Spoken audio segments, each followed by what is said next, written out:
ഇനി CPM-ലേക്ക് വന്നാൽ അവിടെ ജില്ലകൾ തോറും സെക്രട്ടേറിയറ്റ് യോഗമൊക്കെ നടന്നുകൊണ്ടിരിക്കുകയാണ്. ഇന്നിപ്പോൾ കണ്ണൂരിലൊക്കെ ജില്ലാ കമ്മിറ്റിയൊക്കെ നടക്കുന്നുണ്ട്. സ്വാഭാവികമായിട്ടും തെരഞ്ഞെടുപ്പിലെ കനത്ത പരാജയം, അതിലുള്ള വിമർശനങ്ങൾ ഉയർന്നു വരുമ്പോൾ കോഴിക്കോട് നിന്ന് വരുന്ന വിമർശനങ്ങൾ സ്ഥാനാർത്ഥി നിർണയ ഘട്ടത്തിൽ ജനവികാരം പരിഗണിക്കുന്നതിൽ നേതൃതലത്തിൽ തന്നെ പിഴവ് സംഭവിച്ചു എന്നാണ് CPM കോഴിക്കോട് ജില്ലാ സെക്രട്ടേറിയറ്റ് യോഗത്തിൽ വിമർശനം ഉയർന്നത്.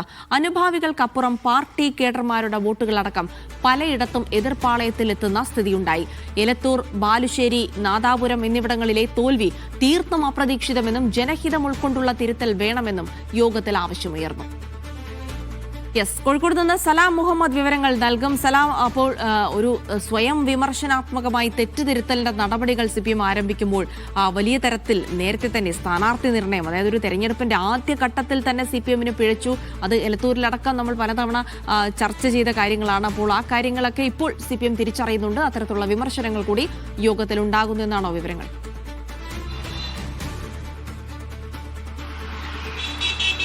അതേ ജിൽസി, CPM 10 സീറ്റ് വരെ നേടുമെന്ന് പ്രതീക്ഷിച്ച ജില്ലയാണ് കോഴിക്കോട്. UDF തരംഗമുണ്ടായ പോലും 5-ൽ കുറഞ്ഞ സീറ്റുകൾ ഉണ്ടാകില്ല എന്നുള്ളതായിരുന്നു CPM-ന് നേരത്തെ ഉണ്ടായിരുന്ന വിലയിരുത്തൽ. എന്നാൽ തെരഞ്ഞെടുപ്പ് ഫലം വന്നതിന് പിന്നാലെ ആകെ ഒരു സീറ്റിൽ മാത്രമാണ് CPM-ന് വിജയിക്കാനായത്. അതിൻ്റെ വിലയിരുത്തലിൽ CPM കാണുന്ന ഏറ്റവും പ്രധാനപ്പെട്ട ഘടകം എന്ന് പറയുന്നത് സ്ഥാനാർത്ഥി നിർണയത്തിൽ ജനഹിതം മാനിച്ചുകൊണ്ട് വിജയസാധ്യതയ്ക്ക് മാത്രം ഊന്നൽ നൽകിക്കൊണ്ടുള്ള ഒരു സ്ഥാനാർത്ഥി നിർണയം ഉണ്ടായില്ല. അത്തരത്തിൽ നേതൃതലത്തിൽ വീഴ്ച സംഭവിച്ചു. സ്ഥാനാർത്ഥി നിർണയത്തിലെ വീഴ്ച തന്നെയാണ് ഈ തരത്തിലുള്ളൊരു പരാജയത്തിന് കാരണമായത് എന്നുള്ളതാണ് CPM-ന്റെ വിലയിരുത്തൽ. ഇതിൽ ഏറ്റവും പ്രധാനപ്പെട്ട ഘടകം സൂചിപ്പിച്ചതുപോലെ സ്ഥാനാർത്ഥി നിർണയമാണ്. മറ്റൊന്ന്, പാർട്ടി കേഡർമാരുടെ വോട്ടുകൾ പോലും എതിർപ്പാളയത്തിലെത്തുന്ന സ്ഥിതിയുണ്ടായി. പാർട്ടി അനുഭാവികൾക്കപ്പുറം പാർട്ടി കേഡർമാർ പോലും പാർട്ടിക്കെതിരെ വോട്ട് ചെയ്തു എന്നുള്ളതാണ്. അതൊക്കെ തന്നെ ഇനി തിരുത്തണമെങ്കിൽ താഴെത്തട്ടിൽ നിന്നും അണികളുടെ പ്രശ്നങ്ങൾ കേട്ട്, അല്ലെങ്കിൽ എന്തൊക്കെ തിരുത്തലുകളാണ് വേണ്ടത് എന്നുള്ളത് നേരത്തെ CPM സംസ്ഥാന സെക്രട്ടറി തീരുമാനിച്ചതുപോലെ താഴെത്തട്ടിൽ നിന്ന് തന്നെ അണികളെ കേട്ട് തിരുത്തലിനാണ് CPM തയ്യാറെടുക്കുന്നത്. ജനകീയ പ്രശ്നങ്ങൾ ഇടപെടുന്നതടക്കം ആ തരത്തിലുള്ള ഇടപെടലുകൾ ഉണ്ടാക്കി CPM-ന്റെ ജനകീയ അടിത്തറ ശക്തിപ്പെടുത്തുക എന്നുള്ളതാണ് ഇതിനുള്ളൊരു പരിഹാരം എന്ന നിലയ്ക്ക്, അല്ലെങ്കിൽ ഈ നിലവിലുള്ള തോൽവിക്ക് ഒരു പരിഹാരം എന്ന നിലയ്ക്ക് CPM കാണുന്നത്. ഏതായാലും ആ തെറ്റുതിരുത്തലിലേക്ക്, അതായത് അണികളെ കേട്ട് എന്തൊക്കെ പ്രശ്നങ്ങളുണ്ട് എന്നുള്ളത് തിരുത്താനുള്ള നടപടികളിലേക്ക് എത്രയും പെട്ടെന്ന് തന്നെ CPM കടക്കും എന്നുള്ളത് തന്നെയാണ് CPM സെക്രട്ടേറിയറ്റിന്റെ വിലയിരുത്തൽ.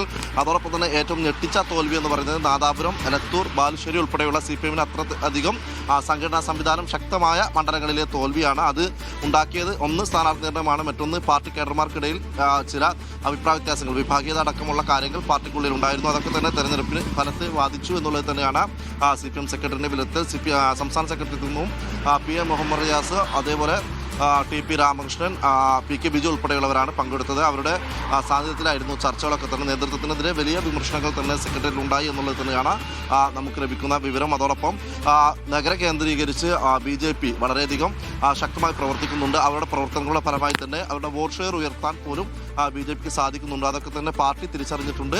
അതുകൊണ്ട് തന്നെ നഗരം കേന്ദ്രീകരിച്ച് പാർട്ടി കുറെ കൂടി ശക്തമായ സംവിധാനം, അണികളെ കേട്ട് എന്തൊക്കെ തിരുത്തലുകൾ വരുത്തി ജനകീയ അടിത്തറ ശക്തിപ്പെടുത്തുന്നതിന് വേണ്ടിയുള്ള നീക്കങ്ങൾ CPM-ന്റെ ഭാഗത്തുണ്ടാകും.